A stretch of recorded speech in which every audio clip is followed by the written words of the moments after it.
समान नागरिक संहिता यानी यूसीसी और एक राष्ट्र एक चुनाव पर पीएम मोदी का बड़ा बयान आया है। उन्होंने कहा कि अभी तक बीजेपी के दो अहम एजेंडे अधूरे हैं। पीएम मोदी ने कहा कि इन मुद्दों पर देश में गंभीर और रचनात्मक चर्चा जारी है और हम सकारात्मक दिशा में आगे बढ़ रहे हैं।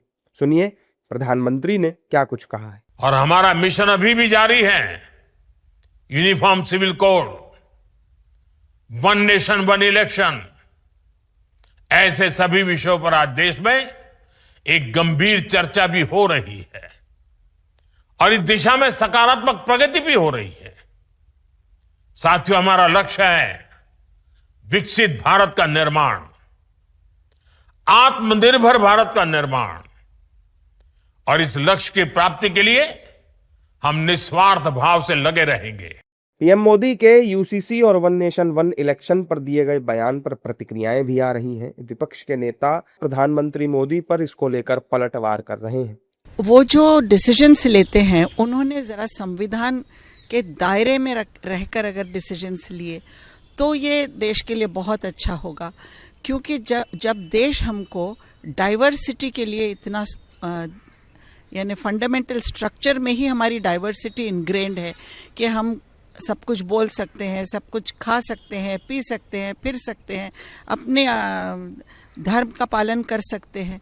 तो ये वन नेशन वन इलेक्शन में हम किस तरह इसको इंटीग्रेट करेंगे संवैधानिक स्ट्रक्चर के अंदर, ये बहुत इम्पॉर्टेंट है, क्योंकि जहाँ हमारे संवैधानिक स्ट्रक्चर को धक्का लगे वहाँ भारत के साथ नाइंसाफ़ी होगी। अभी बीजेपी का इसमें फ़ायदा है, क्योंकि एक इलेक्शन, एक नेता, एक दल, एक भाषा, एक जाति, एक धर्म, सब एक करके सब कुछ यूनिफाइड करो।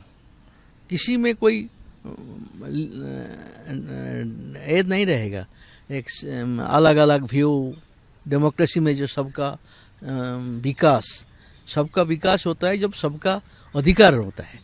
सबका अधिकार ख़त्म करके एक के हाथ में ले लेना, ये जनवाद को ख़त्म करने का, गला घुटने का एक साजिश है और आरएसएस का ये प्रोजेक्ट है, तो कर रहे हैं, उसका पावर है। जबकि बीजेपी पीएम मोदी के बयान को राष्ट्रहित में बता रही है। आज जिस एक देश एक चुनाव, उसकी जरूरत आम आदमी महसूस कर रहा है। लाखों करोड़ों रुपया खर्च होता है, समय खराब होता है। आज उस स्थिति से बचने के लिए भारतीय जनता पार्टी इस अवसर पर नए संकल्पों के साथ देश को आगे, जो प्रधानमंत्री जी का सपना है कि 2047 तक हम विकसित भारत की तरफ बढ़ेंगे, उस ओर अग्रसर है। पीएम मोदी बीजेपी के स्थापना दिवस के मौके पर वीडियो कॉन्फ्रेंसिंग के जरिए कार्यक्रम को संबोधित कर रहे थे। इस दौरान उन्होंने कांग्रेस के वक्त की सरकार और कांग्रेस को जमकर लताड़ा। पीएम मोदी ने साफ किया कि आने वाले समय में देश यूसीसी और वन नेशन वन इलेक्शन को भी पूरा होता हुआ देखेगा।